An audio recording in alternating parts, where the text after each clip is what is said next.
Is Sonic Superstars best on Nintendo Switch, or is it too slow, and should you buy it on PlayStation or Xbox? Sonic Superstars is the first 4-player 2D Sonic game that allows you to play as the main 4 protagonists in a classic 2D Sonic style. Sonic, Tails, Knuckles, and Amy are all playable. Wait, no Shadow the Hedgehog? The star of everyone's favorite GameCube-era game? The Nintendo Switch is known to be one of the best handheld consoles ever, but I would also consider it to be the best local co-op console ever. The simple convenience of playing this game on the Switch is undeniable, with being able to split the Joy-Cons in tabletop mode, or the fact you can drop this in other friends' docks and play this at their place. And of course, when you're out and about, you can play it on the go in single or multiplayer. These are huge selling points for the Nintendo Switch version, but is that enough to convince you to buy it on the Switch, or are the other issues you see in the Switch version, like a lack of certain graphical features, a deal breaker? This type of local split-screen Sonic game is always something I wanted as a kid. My brother and I would play hours of OG 2D Sonic games, and I was always playing as Tails. While we had fun, I always felt like I was falling behind and getting left off screen,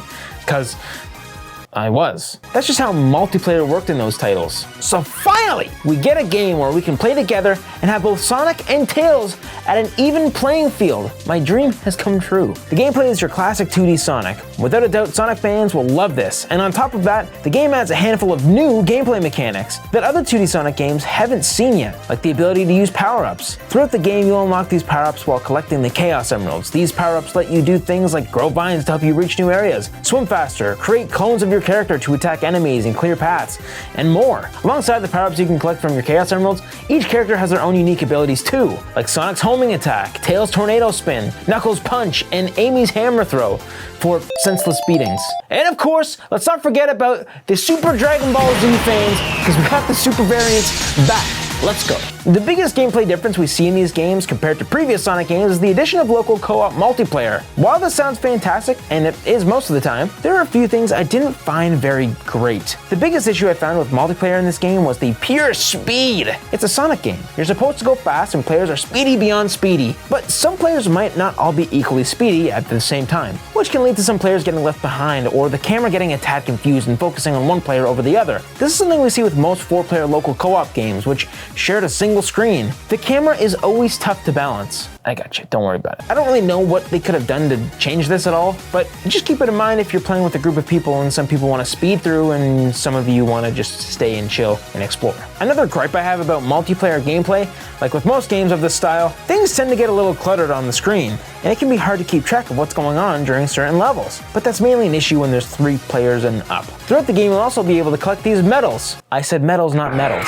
There's a few ways to collect these, whether it's in the iconic 2D ball rolling segment or swinging while collecting Chaos Emeralds.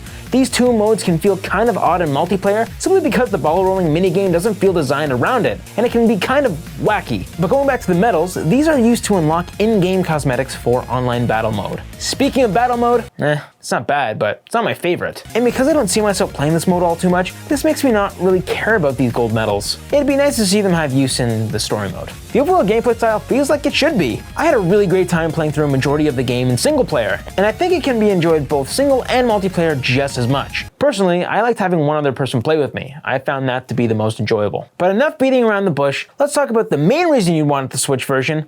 Amy, I mean the graphics and performance. Overall, the game runs at a surprising 1080p at 60 frames per second, fairly smoothly. You might get an occasional dip here and there, but this version runs really well. The frame rate was personally unexpected, as we usually see Switch ports get sliced down to 30 frames per second too often, like with the almost unbearable Sonic Frontiers port. The current gen console versions run this game at a higher 4K resolution and a locked 60 frames per second, and you can mainly see that in the textures. The textures are a lot more detailed and sharp on the current gen consoles, like this grass, and you can especially see this in the stones.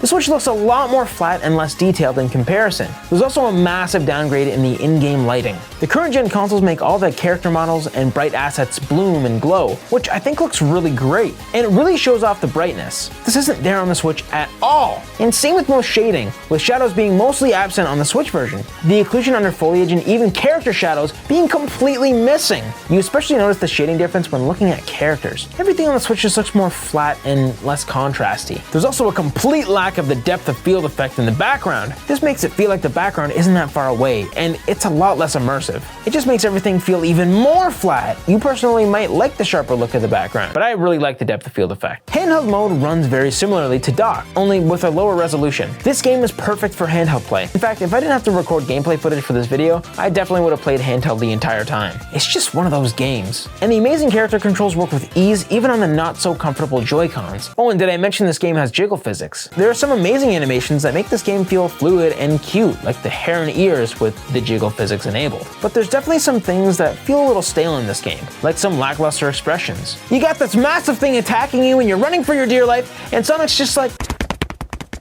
And it would have been great to see this game have online multiplayer for the story mode for those who don't have friends, like me. Or for friends who don't live close by and you still wanted to experience the game together. And since the content for all these games are the same on all platforms, what about cross-platform play? I don't see why not. Now back to the main question. Where's Blaze the Cat and why aren't they in this game? Sorry, I meant, is Sonic Superstars best on the Nintendo Switch? Well, yeah, in my opinion it is. Because of the convenience of multiplayer, the fact that I can play handheld mode, especially with the OLED display, and that it runs at 60 frames per second. Although this game might not look as good as other console variants, it still runs really smooth, and everything is there. There's not much more you could ask for from this, except for maybe a toggle switch for graphics and performance. That would be nice, just for those who actually want some shadows. Just throwing it out there. So yes, I think it's best on Switch, but if you never play handheld and you want the high-end graphics, then get it on a current-gen console, or even the PS4 and Xbox One would do the trick. It would still look better than the Switch, actually. You won't be disappointed either way. I'm just happy it ran better than Sonic Frontiers did. If you want to see how that went, you can click here. And if you like this video, consider liking and subscribing. I'll see you in the next one. See you later.